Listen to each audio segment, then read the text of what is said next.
And joining me to discuss this is the President, Nigerian Community, Volgograd, Russia, Dr. Nedu Ndefo.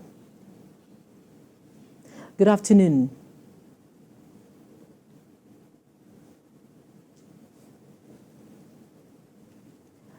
I have joining me live on the news at 3, President, Nigerian Community, Volgograd, Russia, Dr. Nedu Ndefo. Good afternoon. Good afternoon. Now, ISIS has now claimed responsibility for the attack, which has left at least 133 persons dead.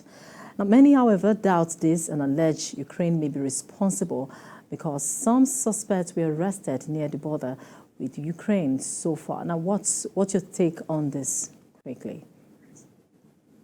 Well, actually, the most important thing is what is the take of the average Russian person, the Russian citizen?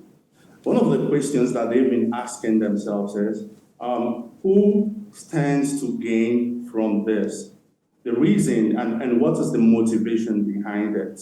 The motivation behind it, if you ask the Russians, is just to create an unrest within the integrity of Russia, and creating this unrest would create a panic, which would probably cause some kind of revolution against the government. So they aren't pointing any accusing finger on anybody. According to the Russians, they see every person as a suspect, and they have not come out to really claim to point fingers at ISIS or anybody.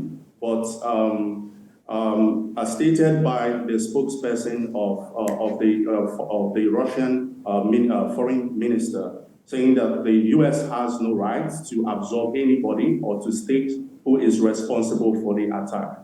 They also mentioned that since the 11 terrorists have been arrested, they're going to make their proper investigation to find out the reason or who is being sent to commit the atrocity. Yeah, talking about investigations, but what does this say about security in Russia? Do you think it has exposed some facts that Russia may be vulnerable to attacks aside from Ukraine? Well, and it can happen anywhere. It happens in the U.S. It's not something that happens often. It's something that is much more frequent, even in developed economy, developed countries, developed democracies like the U.S. It happens every time. You have school shootings that happens almost every month in the U.S.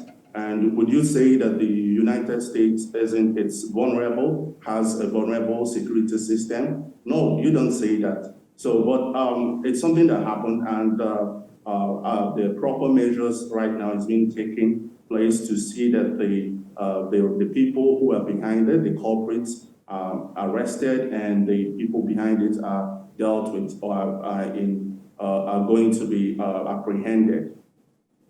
Now, this is the first of such attack now claimed by ISIS. What action do you envisage by the Kremlin? Well, the president has actually gone to make statements, and he said he was quite direct. He didn't really point fingers on ISIS or anybody. He just said he's looking into it, and he's going to make sure that they get the people who are behind it. Actually, the terrorists that were arrested, they were promised, according to them, they stated that they had the teachings of an imam on the internet, and they loved the teachings of an imam, and they were contacted through Telegram and promised 500,000 rubles, which is, give or take, around in Nigerian currency, around like 6-7 million naira, to commit this act of terror.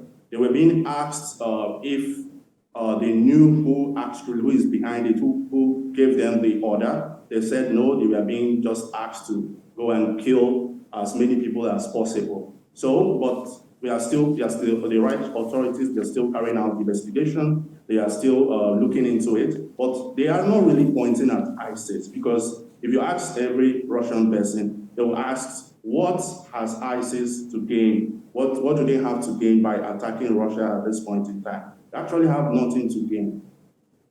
All right, thanks indeed for your thoughts with us. And I've been speaking with Dr. Nedu, therefore, President Nigerian Community of Volgograd, sharing his thoughts with us on the recent developments we have from Moscow. Thanks indeed for your time with us.